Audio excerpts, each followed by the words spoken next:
আসসালামু আলাইকুম। সংবাদে আপনাদের সবাইকে স্বাগত। সংবাদ শিরোনাম। চট্টগ্রামের সিটি গেইটে দাঁড়িয়ে থাকা পিকআপে কাভার্ড ভ্যানের ধাক্কা, ঘটনাস্থলেই 5 জনের মৃত্যু, আহত 4। স্বজনদের আর্তনাদে ভারী হাসপাতাল। কক্সবাজার টেকনাফ সড়ক অবরোধ করে রোহিঙ্গা ক্যাম্পে চাকরি হারানো শিক্ষকদের বিক্ষোভ, দীর্ঘ যানজটে নাকাল যাত্রীরা, পরিস্থিতি নিয়ন্ত্রণে ঘটনাস্থলে সেনাবাহিনী। আওয়ামী প্রশাসন দিয়ে সুষ্ঠু নির্বাচন হবে না, অপসারণে ব্যবস্থা নেবে ইসি, আশা বিএনপি নেতা রিজভীর। পিআর পদ্ধতি দাবির উদ্দেশ্য নিয়ে সন্দেহ প্রকাশ। এবং হোয়াইট হাউসে জেলেনস্কির সঙ্গে ট্রাম্পের বৈঠক আজ। ক্রিমিয়া ও ন্যাটোতে যোগ দেওয়ার আশা ছাড়তে বললেন মার্কিন প্রেসিডেন্ট। ইউক্রেনের নিরাপত্তা নিশ্চিতে রাজি পুতিন। সড়কে থামছেই না প্রাণহানি। চট্টগ্রামের সিটি গেইট এলাকায় দাঁড়িয়ে থাকা পিকআপে কাভার্ড ভ্যানের ধাক্কায় 5 জনের মৃত্যু হয়েছে। গুরুতর আহত 4 জনকে ভর্তি করা হয়েছে হাসপাতালে। দ্রুত গতি দুর্ঘটনার কারণ বলে জানিয়েছেন পুলিশ ও প্রত্যক্ষদর্শী। বিস্তারিত জানাচ্ছেন পার্থপ্রতিম বিশ্বাস।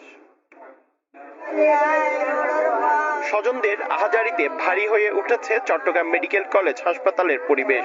পৌঁছালে নিয়ন্ত্রণ হারিয়ে রাস্তার পাশে দাঁড়িয়ে থাকা কাভার্ড ভ্যানে ধাক্কা দেয় পিকআপটি। ঘটনাস্থলে পিকআপের চালক সহ 4 জনের মৃত্যু হয়। আহতদের উদ্ধার করে চট্টগ্রাম মেডিকেল কলেজ হাসপাতালে নিলে চিকিৎসক আরো একজনকে মৃত ঘোষণা করেন।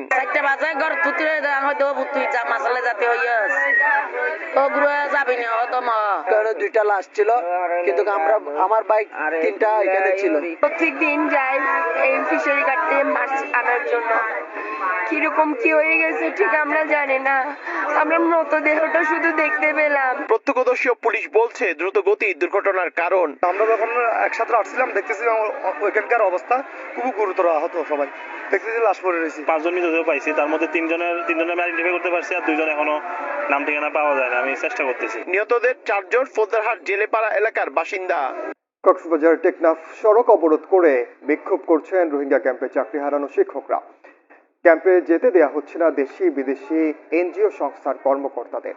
সড়কে দীর্ঘ যানজটে নাকাল যাত্রীরা। এদিকে পরিস্থিতি নিয়ন্ত্রণের চেষ্টায় ঘটনাস্থলে আইন শৃঙ্খলা রক্ষা বাহিনী। মোহাম্মদ ফরাজের ক্যামেরায় সুজাউদ্দিন রুবেলের রিপোর্ট। ব্যানার হাতে দাঁড়িয়ে রোহিঙ্গা ক্যাম্পে চাকরি হারানো স্থানীয় শিক্ষকরা দাবি আদায়ে সড়ক অবরোধ করে দেন নানা স্লোগান। সোমবার সকালে কক্সবাজার টেকনাফ সড়কের কোটবাজার এলাকায় অবস্থান নেন শিক্ষকরা। আটকে দেওয়া হয় রোহিঙ্গা ক্যাম্পে কর্মরত দেশি বিদেশি এনজিও সংস্থার কর্মকর্তা কর্মচারীদের গাড়ি। শিক্ষকদের দাবি, এনজিওগুলোর কাছে বেতন বৃদ্ধির দাবি তোলায় চাকরিচ্যুত করা হয়েছে। আমাদের 2026 সাল পর্যন্ত অ্যাপয়েন্টমেন্ট দেওয়ার পরেও কেন তারা একদিন আগে আমাদের নোটিশ করতেছে যে আপনারা আগামীকাল থেকে অফিস করতে পারবেন না। ইউনিসেফ ডিসি তাদেরকে অনেক সময় দিয়েছে, রাজনৈতিক দলদেরকে আমাদের কোনো সুরাহা হচ্ছে না।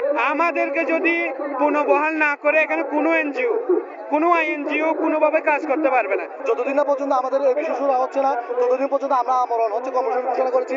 এদিকে বিক্ষোভের কারণে রাস্তার দুপাশে দেখা যায় দীর্ঘ যানজট। আটকা পড়ে যাত্রী ও চালকদের। দুর্ভোগের শেষ নেই। বাধ্য হয়ে অনেকেই পায়ে হেঁটে রওনা দেন গন্তব্যের উদ্দেশ্যে। অফিসে যেতে পারতেছি না, রাস্তা ব্লক করে রাখছে, অনেক দূর থেকে হেঁটে আমাদের অফিস যেতে হচ্ছে।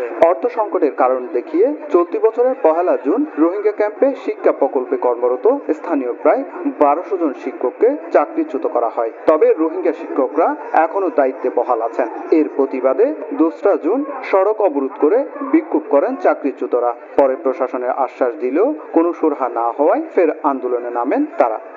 আওয়ামী লীগ আমলের প্রশাসন দিয়ে সুষ্ঠু নির্বাচন সম্ভব নয় উল্লেখ করে কর্মকর্তাদের অপসারণে ব্যবস্থা নেবে ইসি, এমন আশা জানিয়েছেন বিএনপির সিনিয়র যুগ্ম মহাসচিব রুহুল কবির রিজভী।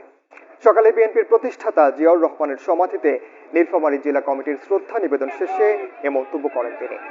পিআর দাবিকারীদের উদ্দেশ্য নিয়ে সন্দেহ প্রকাশ করে রিজভী বলেন, এই পদ্ধতির জন্য জনগণ প্রস্তুত নয়। ডাকসু নির্বাচনে সব মতের প্রতিনিধিত্ব নিশ্চিত হবে এমন আশা ব্যক্ত করে আরো বলেন, বিশ্ববিদ্যালয়ের ছাত্র প্রতিনিধিরা থাকলে শিক্ষার সুষ্ঠু পরিবেশ বজায় থাকে।